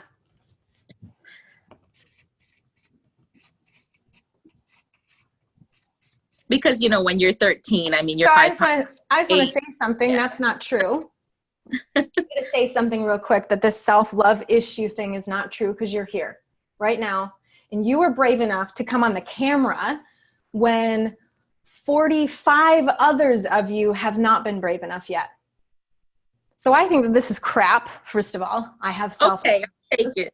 I think that's crap. But it doesn't matter what I think. What matters is that you understand this. So this doesn't matter. I just wanted to say that as like a little side note, that was the first thing I was saying to you guys. You all love yourselves amazingly because of what you're doing. Okay, period. But let's take this one real quick. Father said words. So can you give me I don't want to have swear words on here, but can you give me the light version of something he said before? Sure. All fat people are lazy. Okay. Father said, all fat people are lazy. Okay. So your father has some words about fat people. All fat people are lazy. Do you think that there's anyone in the world who has a father who has said something like, all fat people are lazy, and they didn't believe it? Do you think that there's anyone in the world who's ever heard their father say crappy things about fat people and they didn't end up believing it? I don't know. I've never met one. There might be one out of the billions of people on the planet. Yes. Do you think there might be one who didn't listen to what their father said? Yes. Okay. That's how we know this is a circumstance. That's how we know this is just a thing that happened and that it's not good or bad. Mm-hmm. That's how we know this is a circumstance. It doesn't mean anything that he said that. It doesn't. It's his thought. It's he was just giving you a thought. He just said a thought. It's like seeing a car accident. Doesn't mean anything. It's just that somebody, hit the brake too hard and flipped over. It doesn't mean anything. It's just a thing that happened, right? Like Teresa's husband dying doesn't mean anything. It's just a thing that happens to people. It will happen to me. It will happen to all of you. It's just a thing, right? Doesn't mean anything. So your father said, all fat people are lazy. This is a circumstance. He just said this. Doesn't mean anything until you make it mean something. There are other families whose daughters think differently when their fathers say things. Oh, Dad, you're just old. You don't know what you're talking about. Oh, Dad, you're just old-fashioned. You don't get nowadays, right? Do you think that there are some daughters in the world that would hear what their dad said and were like, I don't have to believe that? Many. Many, right? So It's interesting because the first time I asked you, you said, I don't know, maybe there might be one. But then when I put it that way, some daughters might not even believe what their dads say. It's probably like a huge percentage of daughters, right? And what we're doing here is we're looking at this circumstance as neutral. We're looking at as just a thing Father said, period. It's not good or bad. Your story about it, he hijacked my thoughts. I can't stop it. I have disordered eating from fear of, I can't even read what I said, but it was something like fear of what he said or something like that. I'll never be able to own this journey. All of those thoughts I just said to you, there's like 5 or 6 of them that I was able to write down. That goes in this section. Those all go right here in your story about what you witnessed. This is a story that you have, and it doesn't mean it's true, and it doesn't mean it's good or bad. It's just a thing that happened, and you created a story about it, that your father has power over your thoughts. Right now, is your father making you think something right now? Is he over there with a magic wand making you think something right now? No. Does he ever make you think something? Nope, just too many horrible memories. Yeah. You are making you think things about what he said. You are the one that keeps repeating this story. Remember, I'm not using story in a patronizing way. I'm using it to show you that it doesn't mean anything.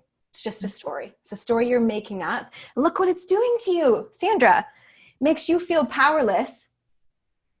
Makes you over-exercise. Makes you, like, when you feel powerless because you're thinking he hijacked your thoughts, you over-exercise, you under-eat, you don't take care of yourself, then you end up overeating. Like, you generally don't take care of yourself because you feel powerless, because you think he has power over you.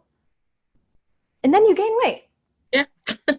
Right? You are proving to yourself he's still hijacking your thoughts. Like, he actually is hijacking your thoughts. You're proving that. Yeah. But it's not what he said. It's not what he did or said. It's that you're thinking it means something. It's that thought that's creating the rest of that model for you. It's the fact that you keep thinking that. It's the fact that you have created a belief out of his trash talk. You have, and here's what a belief is. It's a thought that you keep thinking. It is a belief comes from a thought that you keep thinking. So the more you think it, the more strong it gets, right? Mm-hmm.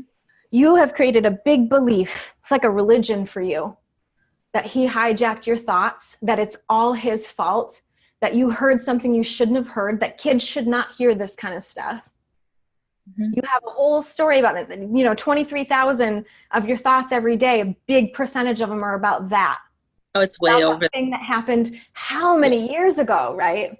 Yeah. A lot of thoughts like that that's creating this result, but it's not what your dad said. It's what you're thinking about what your dad said. Mm-hmm. Okay? So this is the first thing to see. Now, all of you are looking at this and going, okay, but how does she change it, right? She just did by seeing this. This isn't going to make it perfect. It's not going to make it easy. Those memories will still feel painful as long as you let them. But what we do, the biggest thing that you can do is see this as a circumstance. Why is this a circumstance, right? Answer that for me. Why is that a circumstance? Father said all fat people are lazy. Why is it a circumstance? Because I can't take it back. I can't change it. It just happened. Yeah, just happened. Because it doesn't mean anything. I can't unhappen it. So yeah. it's Like Donald Trump. When you hear Donald Trump say a sentence that is not true, do you believe what he said? no. Why? Why? I don't know. I don't know. Because you just don't really, he's not credible to you. You don't really believe him. Importance. Yeah, you don't give it any importance because you probably have a judgment about him that he's not a credible source anyways, so why listen to it, right? It's not even important, like you don't even think about it. I don't even watch the news, right? I don't watch the news. I was about to say. It doesn't even matter because like whatever. So why are you making this guy's words so important?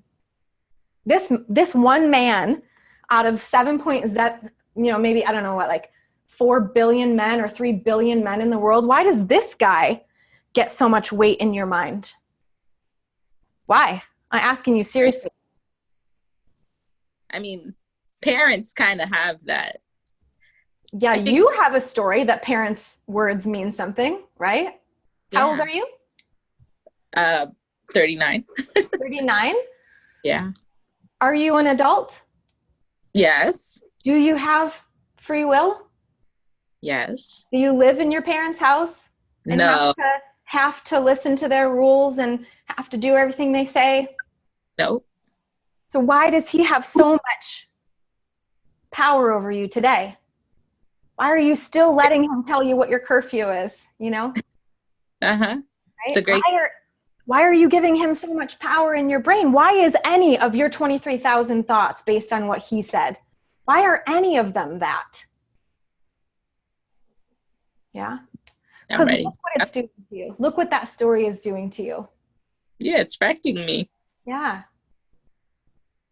It's ruining your chance of happiness. It's ruining your chance of feeling power. And here's what I'm doing, guys. This entire workshop, the entire thing is about this part right here, crossing it out and changing it to this. That's what this is all about. You guys have the power to do this all day long, every day. Now, I want you to notice that I didn't give her any new thoughts to think. I didn't tell her to think, he didn't hijack my thoughts, because that's not a believable thought for her right now. It's not possible for her to just go, oh, he didn't hijack my thoughts. What I'm having her do is actually look at the breadth of this whole situation, because you can't just, you cannot just do a thought download and then like write some opposite affirmations and then just expect to believe those tomorrow and then everything is fixed. That's not how it works. When you look at the result, it's just, it seems so unfair. Yeah. To do that. To do that to yourself. This is so messy, but it's seeing this. It's seeing this story, write down the whole story, and then you pick one thought, do a model on it, and then really start to break down what are the actual circumstances I'm talking about here.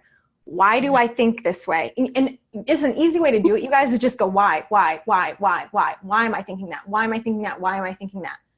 That's the best way to start with this, since you guys don't have a ton of experience with it yet, but we'll keep doing this kind of stuff. We're going to be doing models and models and models. Keep asking yourself why, right? Why am I thinking he hijacked my thoughts? Why do I feel powerless? So I'm going to ask you the question. Why do you feel powerless, Sandra? Trick question. Why do you feel powerless? I guess